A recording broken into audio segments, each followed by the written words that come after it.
Salut, comment allez-vous? Alors, je vous fais une petite présentation de mon campement Tipo Momo version 2.0. On avait vu l'année passée une version plus simple. Là, je fais une version avec la fameuse tonnelle que je vous ai dit que j'allais utiliser de temps à autre. Alors, on commence. Ici, j'ai tiré un petit fil d'un arbre à la tonnelle pour suspendre mon linge. Voilà. La tonnelle, donc je l'ai mise à côté de la voiture et pas la voiture dessous pour gagner de la place. Puis surtout là, comme le soleil est placé, ça me permet de mettre la voiture un peu à l'ombre malgré d'avoir quand même suffisamment de place du coup, vu que la voiture est à côté de la tonnelle et pas dessous.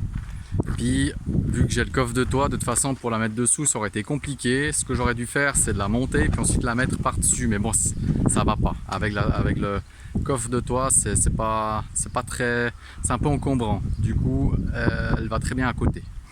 Voilà, donc j'ai encore tendu la tonnelle avec des fils pour bien la fixer, la maintenir au sol parce que là il y a un petit peu de vent. C'est une tonnelle bas de gamme hein. Donc on voit que la toile elle flotte quand même.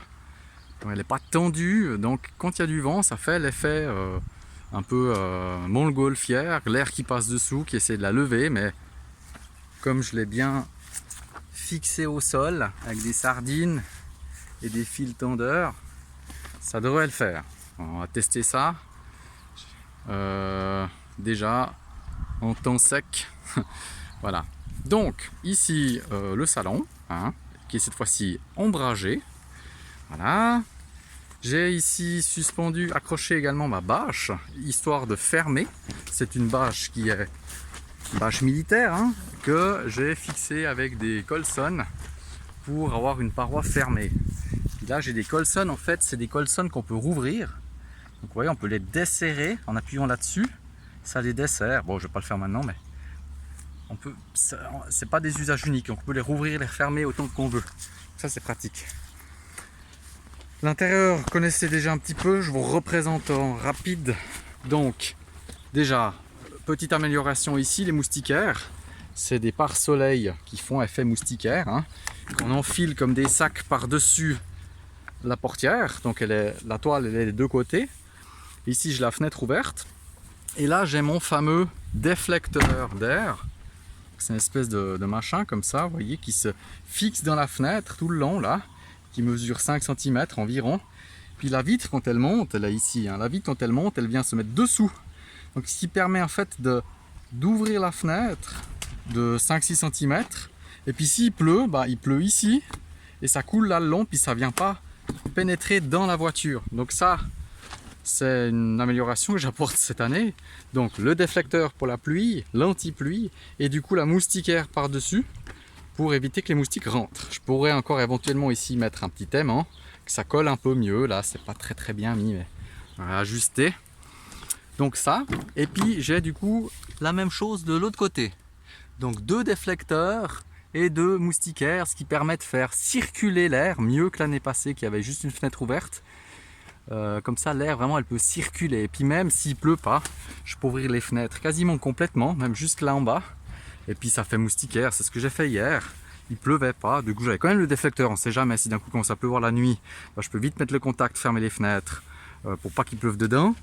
Mais hier il faisait assez chaud, alors du coup j'ai ouvert les fenêtres quasiment jusqu'en bas. J'ai laissé quand même 3 cm pour que la moustiquaire colle bien contre la vitre.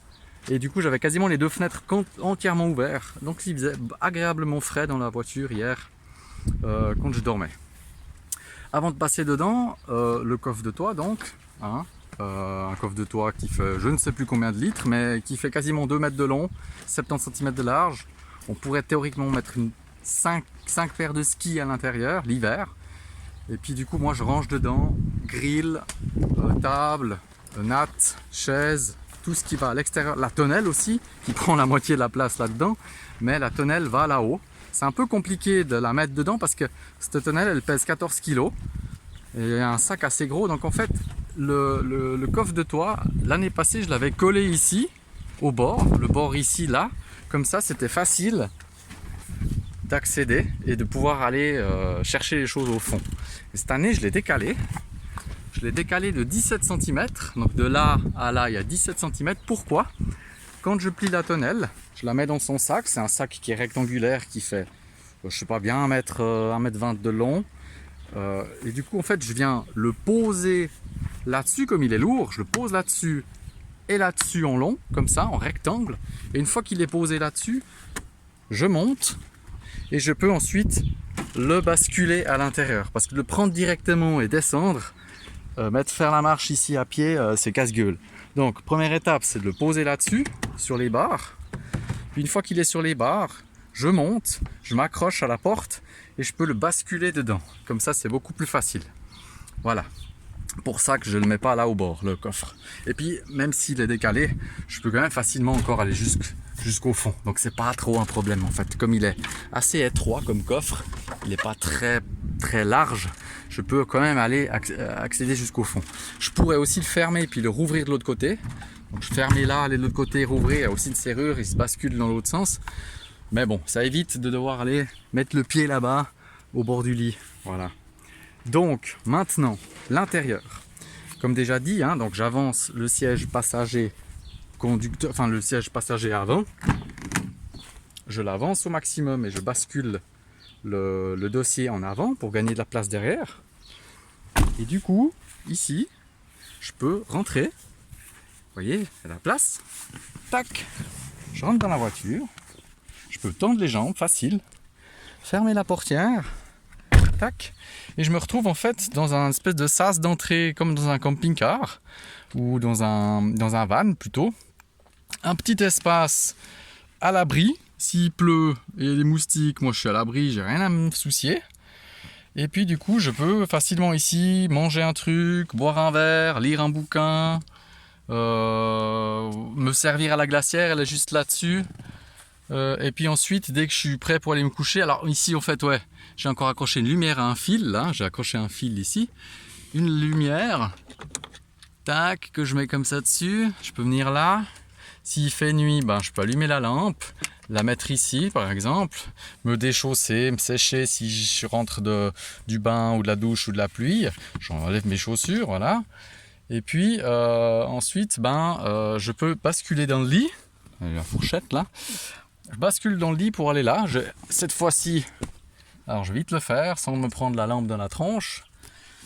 Alors, hop, je monte là sur le siège, je pose mes fesses sur le lit et je me tourne et je me retrouve donc dans le lit, vue sur le lac.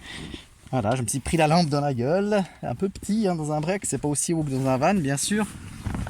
Petit zoom, enfin petit rotation, sans la main devant c'est mieux. Alors je me retrouve dans le lit, voilà. Et puis j'ai la lampe ici le soir, si je veux lire un livre ou comme ça, je peux facilement lire. Je suis un peu haut à cause du coussin là, mais je pourrais très bien l'enlever pour avoir un peu plus de place. Et puis ici j'ai la fenêtre ouverte, tranquille, j'ai de l'air qui passe. J'étouffe pas, voilà. Donc voilà pour le lit. Après... Ici derrière, ici donc j'ai le siège que je peux rabattre aussi la nuit pour avoir un peu plus de place, mettre le téléphone ou comme ça à côté de moi. J'ai des rangements ici dessus, parfois je mets ma lampe frontale ou mon livre. Là j'ai mon pyjama qui est posé là-haut. Et puis ici derrière, j'ai mis le sac à habits. Il a plus sa place en haut, vu qu'avec la tonnelle, la place que ça prend, je peux plus mettre le sac à habits en haut. Chose à savoir, c'est que finalement c'est pratique de l'avoir ici parce que si d'un coup je me réveille et puis je dois me changer ou comme ça, ou qu'il pleut, j'ai la veste de pluie, je peux la choper là, m'asseoir ici, me changer. Donc pas besoin d'aller dehors pour aller chercher les habits dans le coffre de toit, donc ça c'est pas mal. Par contre après, c'est vrai que si je laisse ma voiture en public sur un parking ou comme ça, le sac il faut le cacher parce que sinon on risque de se faire braquer. Donc ce que je fais de toute façon quand je roule, je dégonfle le matelas je le dégonfle, je remets les sièges debout avec la banquette, je redresse les sièges et je plie le matelas en deux dégonflé dans le coffre de manière qu'il prenne toute la largeur du coffre et du coup il cache le sac à habits. Et comme ça, quelqu'un qui passe un peu curieux, qui passe vers la voiture, c'est une voiture suisse avec un coffre de toit, qu'est-ce qu'il fait? Il reguine dedans, il voit 5 sièges et une grosse couverture dans le coffre. Et puis, il n'y a pas vraiment d'objet apparent en disant, il y a une valise avec des habits sans doute chers, péter la vitre et puis aller le braquer. Donc ça dissuade un peu. Quand on regarde dedans, on a l'impression que c'est une voiture normale. C'est pas du tout. C'est une voiture normale avec un coffre de toit. C'est pas du tout une voiture camping, quoi, avec des valeurs, etc. Donc ça, c'est bien. Bon, maintenant je redescends, je rebascule dans mon fauteuil. Très pratique. Tac. Hop là. Je ressors. Mettre les chaussures avant. Tac, voilà. Hop. Ah, il fait bon dehors.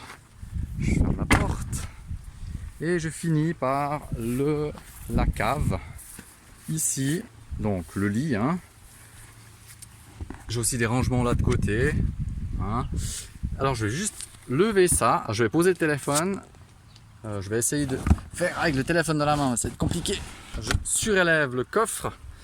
Je viens juste ici, vous voyez rien, c'est normal. Un petit instant, voilà. Qui tiennent bien, voilà. Voilà.